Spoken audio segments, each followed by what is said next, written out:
Welcome back to the Robot Brains podcast on the DL, where we take a step away from AI and learn more about our latest guest with 10 quick personal questions. All right, let's dive in. If you could have a robot take over any part of your life, what would you have it do? We have robots already. We all have robots. A washing machine is a robot. Dishwasher is a robot. A boiler is a robot. Think about how much time people spent heating water 100 years ago. Never mind washing clothes. And it's a little bit, like the line about, when it works, it's not AI. When it works, it's not a robot. It's just a washing machine. It's just a kettle. It's just a toaster. You want to make toast? Imagine doing that before you had electricity and a toaster. So you need to have a fire. And it's the morning. You want toast for breakfast? Oh, well, you're going to have to spend half an hour making a fire first. And then you're going to need to have the special tongs and hold it in the right place and not burn it. Otherwise, you don't get any toast. So toast is a robot.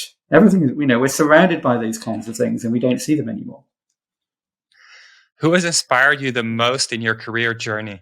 The nature of my career is I've met a lot of people and talked to a lot of people. Every now and then, maybe half a dozen times perhaps, you meet somebody who answers the question you were going to ask the question they should have asked in about 5 minutes' time.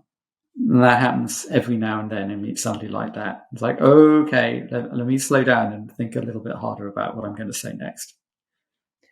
If you could give robots and machines one human value, what would it be? I don't think humans agree on what human values are, so I'm not quite sure how we would give them to robots.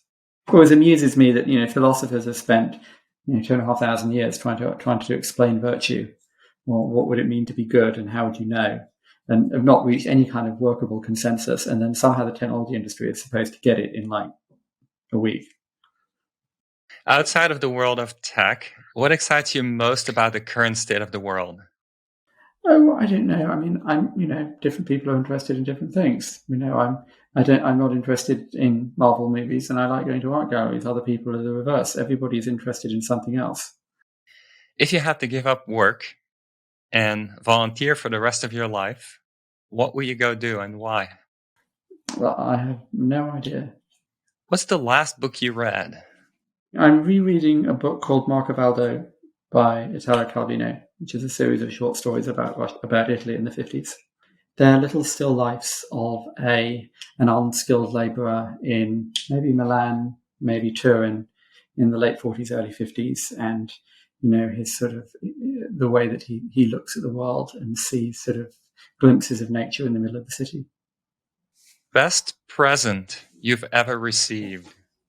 Oh, I'm not sure about that. Problem is I choose my own presents these days. That's what happens when you're not a child anymore.